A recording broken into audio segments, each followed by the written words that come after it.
नमस्कार दोस्तों। कहानियों की श्रृंखला में आज सुनेंगे शिवानी जी की कहानी नथ।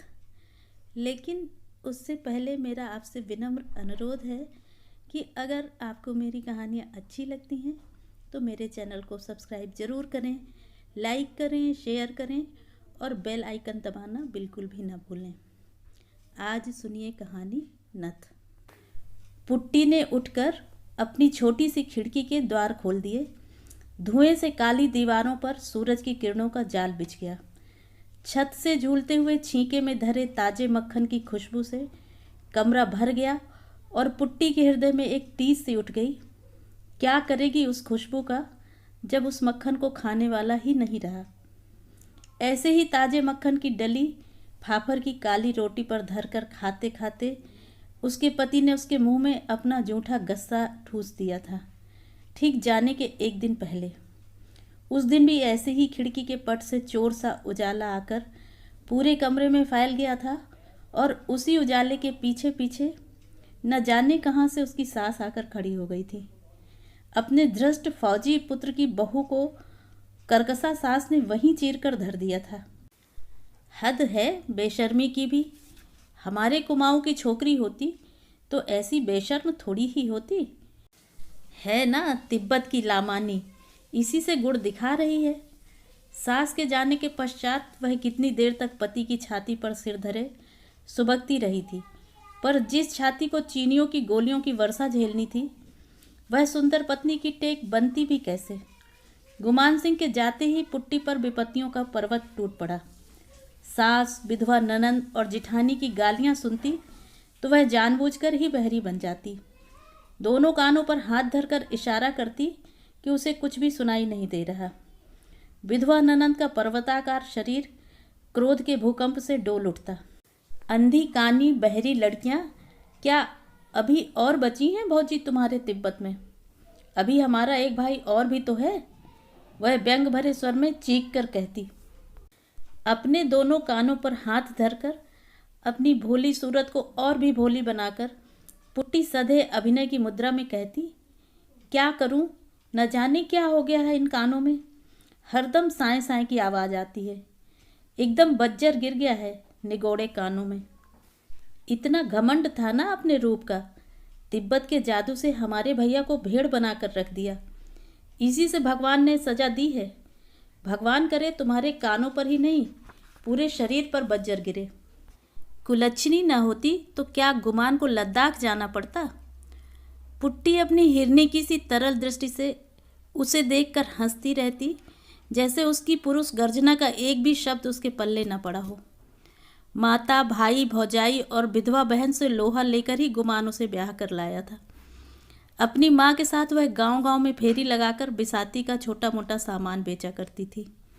स्वास्थ्य से दमकते लाल चेहरे पर उसकी तीखी नाक और बड़ी बड़ी आँखें लामा कन्याओं की भांति चपटी और छोटी नहीं थीं। कानों में गंदे पीले सूत में गुथे फिरोजा और मोंगे झूलते थे। कंधे से टखने तक झूलते उसके तिब्बती लबादे की ढीली ढीली बाहों में वह एकदम बच्ची ही लगती। पर कभी कभी लबादे की केंचुली उतार कर वह उसकी बाहों में रहस्यमय सीवन से ढूंढ ढूंढ कर जुएं मारती और अब लबादे की केंचुली से रहित उसका उन्मुक्त यौवन किसी लपलपाते नाग की भांति देखने वालों को डसने दौड़ पड़ता। गुमान ने भी उसे एक दिन बिना केंचुली के देख लिया। ग्राम के चौराहे पर उसकी माँ ने अपनी गंदी चादर फैलाकर दुकान खोल दी थी। जम्बू, गंधरेड़ी आदि मसाले की जड़ी बूटियों के बीच वह स्वयं टांग पसार कर धूप सेक रही थी और एक टीले पर बैठी उसकी सुंदरी पुत्री अपने लबादे की बाहों से जुएं बीन बीन कर मार रही थी। गुमान सिंह छुट्टियों में घर आया हुआ था। सुबह उठकर वह घूमने निकला और माँ बेटी के हाट के सामने ठिठक कर खड़ा हो गया। पुट्टी अपनी सुडौल बाहों को अपने लबादे की मुर्दा बाहों से टटोल टटोल कर जुएं निकाल रही थी। गुमान को देखा तो लजाकर उसने हाथ खींच लिए। उसके गालों की उठी मंगोल हड्डियों के बीच गुलाबी रस का सागर छलक पड़ा। चौड़े माथे पर गोंद की तरह चिपकाई काले केशों की पट्टी से कुछ केश निकलकर हवा में फरफरा रहे थे। जीर्ण कुर्ते के बटनों की पूर्ति एक बड़ी सी सेफ्टी पिन लगाकर की गई थी, पर किसी वेगवती नदी के दो पाटों पर बांधा गया रस्सी का पहाड़ी पुल जैसे साधारण सी हवा में कांप कांप उठता है, उसी भांति सेफ्टी पिन रह रहकर कांप रही थी। गुमान अकारण ही चीज़ों का मोल तोल करने लगा। कभी मैली चादर पर सजे छोटे आईना में अपनी मूछ संवारता, कभी नीले फिरोजा की अंगूठी पहनता और कभी उठाकर तिब्बती घंटियां ही टुनटुनाने लगता। क्यों बेकार में गड़बड़ करता? पुट्टी की माँ ने अपनी टूटी फूटी हिंदी में उसे झिड़क दिया। लेना है तो लो, नहीं तो जाओ। उसकी युवा पुत्री के आते ही ग्राम के मंचलों की भीड़ जम जाना नित्य का नियम था, पर वह बड़ी खूंखार और रूखी औरत थी। जौ की शराब और भेड़ बकरे के कच्चे गोश्त ने उसका रक्तचाप शायद और भी बढ़ा दिया था। असली और नकली ग्राहक को वह चट से बीन कर फटक देती थी, पर गुमान सिंह को दोबारा झिड़कने का साहस उसे भी नहीं हुआ। उस गोरे तरुण की निर्भीक दृष्टि में कुछ अजीब मोहनी थी। फिर वह फौजी जवान था, ऐसा फौजी जो 1-2 दिन में ही निर्मम चीनी लुटेरों को भगाने लाम पर जा रहा था। पुट्टी की माँ का मन अकारण ही ममता से भर गया। चीनियों को वह कभी क्षमा नहीं कर पाई थी। उसके इकलौते 12 वर्ष के पुत्र को उन्होंने चीन के किसी स्कूल में पढ़ने भेज दिया था। उसके दमे के रोगी पति को सड़क की बेगार में जोत जोत कर मार डाला था। उसके हाथी से विराट याक को काट काट कर हत्यारों ने अपनी फौजी टुकड़ी को खिला दिया था, और एक दिन भी वह चूकती तो उसकी पुट्टी को भी उड़ा ले जाते। रात ही रात में वह मनी पद्मनी हुम जपती पुत्री को खींचती गिरती पड़ती तिब्बत की सीमा पार कर गई थी। उन्हीं चीनियों को मार भगाने गुमान जा रहा था। इसी से वह उसकी श्रद्धा का पात्र बन गया। वह नित्य ही उस सराय में पहुंच जाता जहां पुट्टी अपनी माँ के साथ रहती थी। पुट्टी उसके लिए मक्खन नमक वाली गरम तिब्बती चाय और पशम सहित भूने गए भेड़ की रान के बड़े बड़े टुकड़े तैयार कर लाती। पुट्टी की माँ दोनों पर अपनी छोटी छोटी आंखों का अंकुश लगाए बैठी रहती।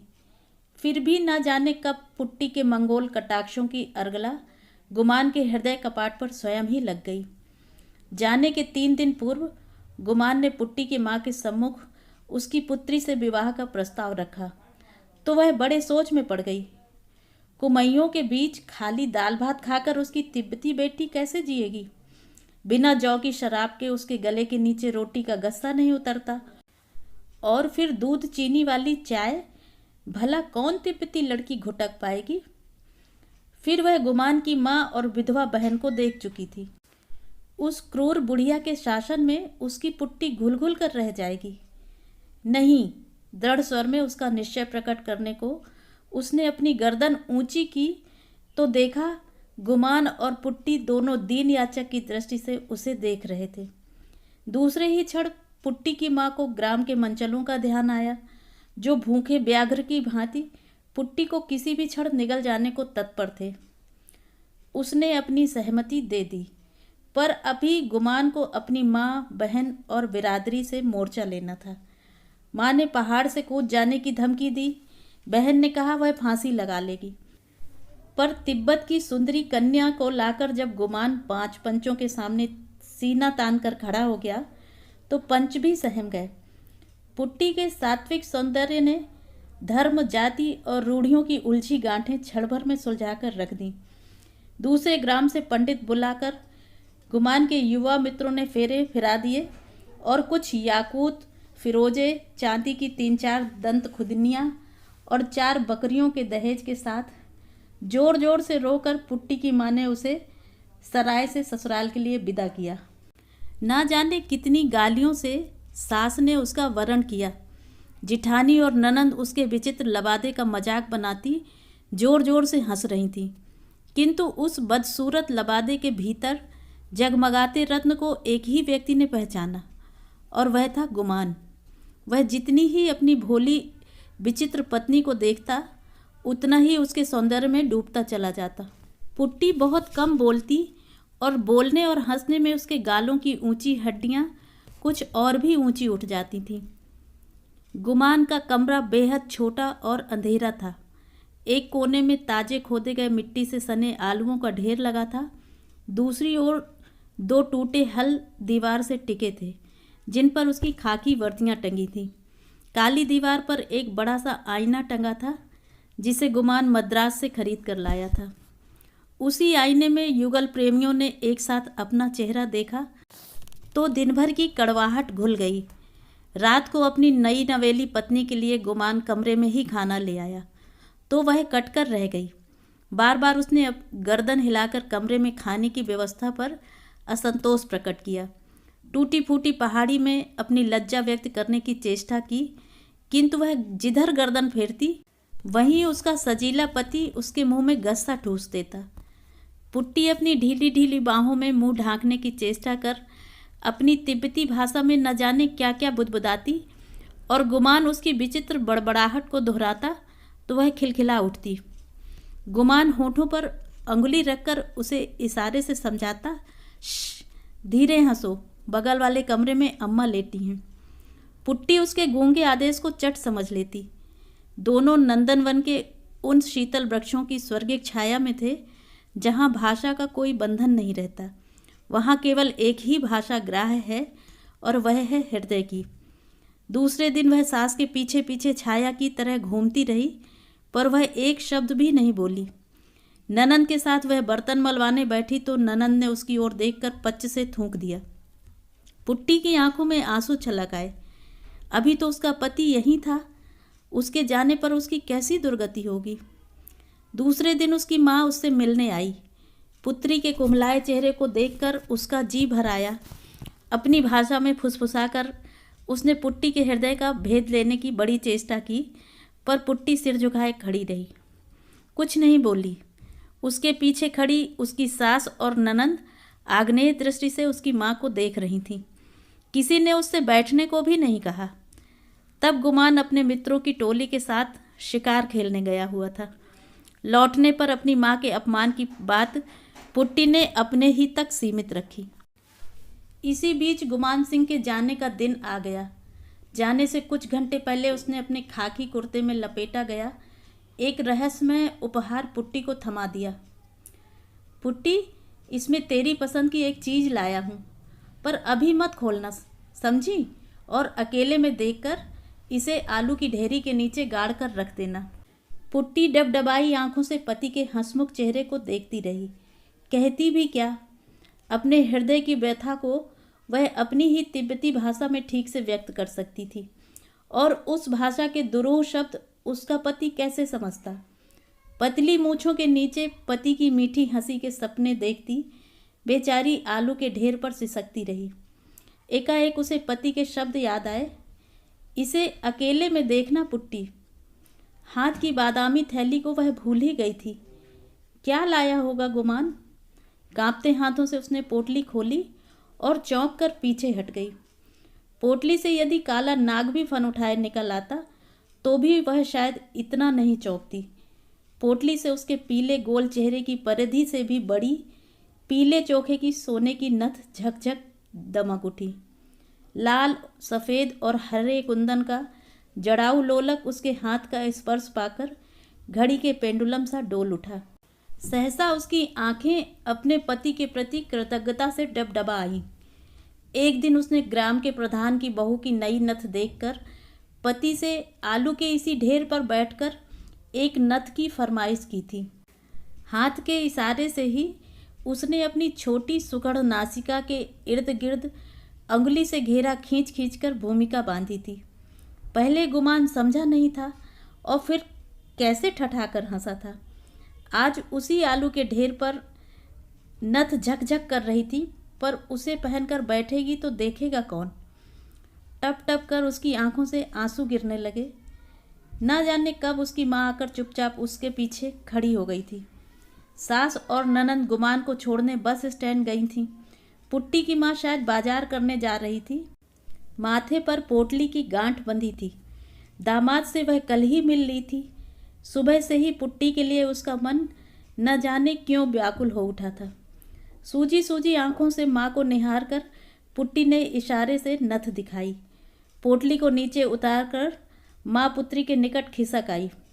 नथ हाथ से उठाई तो उसकी आंखें आश्चर्य से फट पड़ी। बाप रे बाप, कम से कम 6 तोले की है पुट्टी। इतना रुपया तेरे आदमी के पास कहाँ से आया? क्या पता माँ, कह गए हैं अम्मा से बचाकर जमीन में गाड़ देना। पुट्टी की माँ की आंखों में समधन के प्रति घृणा उभर आई। ठीक ही तो कह गया, चुड़ैल अपनी बेटियों को दे देगी। ला ला जल्दी से कुछ ला, गाड़ कर रख दूंगी, नहीं तो फिर बुढ़िया आ जाएगी। पर एक बार पहन तो बेटी, मैं भी तो देखूं। ऐसी नथ और ऐसा तेरा रूप एक बार तो देख जाता अभागा।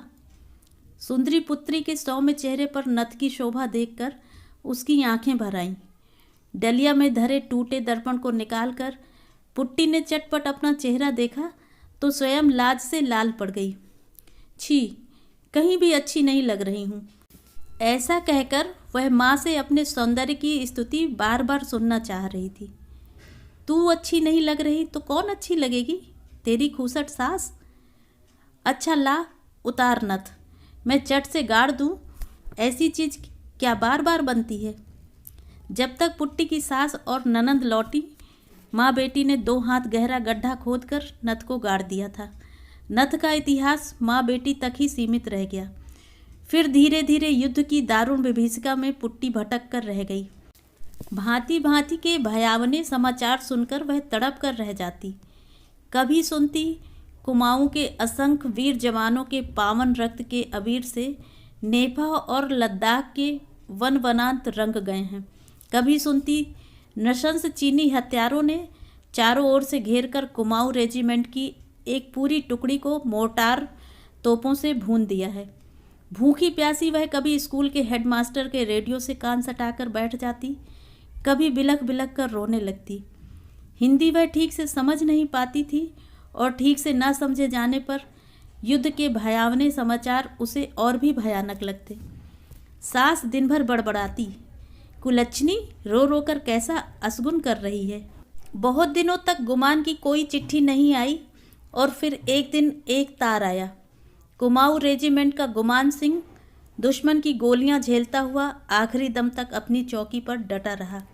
अंत में जांघ में गोला फटकर लगने से वह वीर गति को प्राप्त हुआ।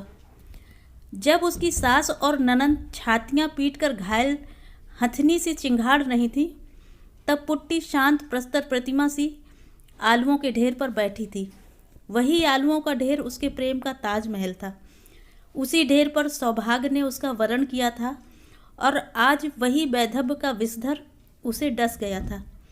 एक एक आलू के साथ सहस्त्र स्मृतियां लिपटी पड़ी थीं। आलुओं की मिट्टी पर गुमान ने जाने के एक दिन पहले अपना और पुट्टी का नाम अंगुली से लिख दिया था। नाम के उसी घेरे को पुट्टी एकटक देख रही थी। पुट्टी की माँ बिलखती आई, पर पुट्टी को देखकर स्तब्ध रह गई।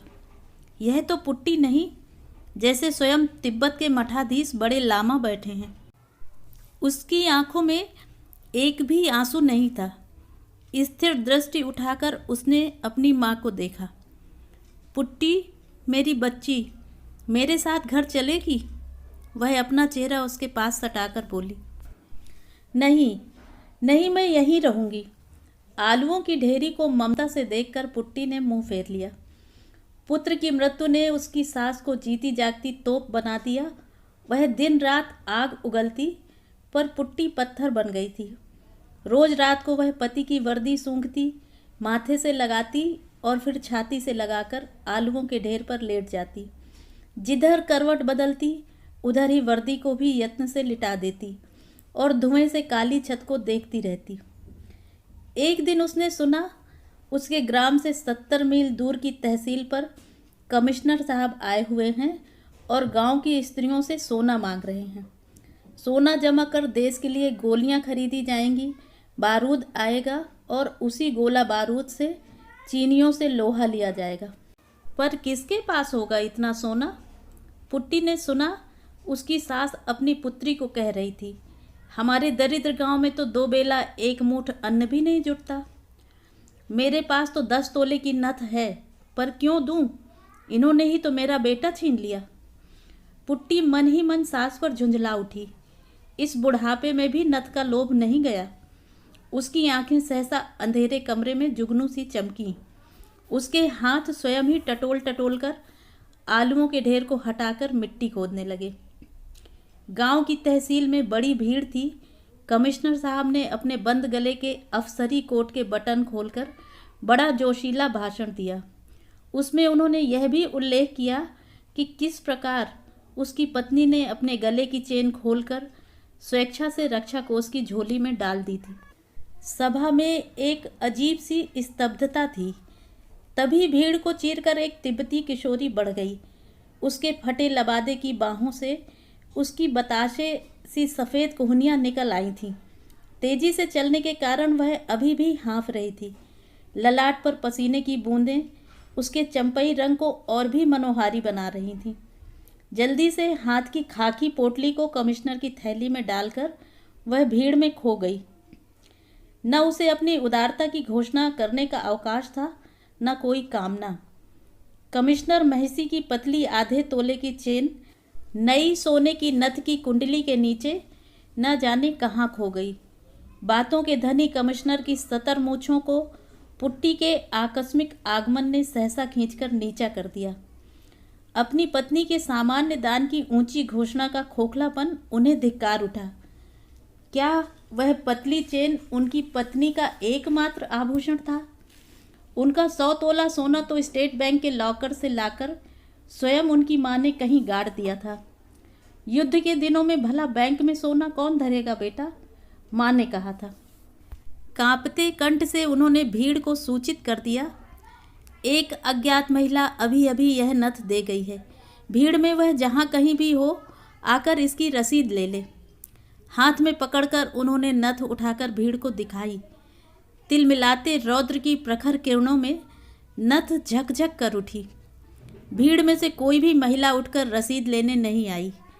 केवल नथ ही चमक चमक कर पुट्टी के सात्विक दान की रसीद अपने सुनहले अक्षरों में स्वयं लिख गई। तो ये थी कहानी। कहानी आपको कैसी लगी कमेंट करके ज़रूर बताएं।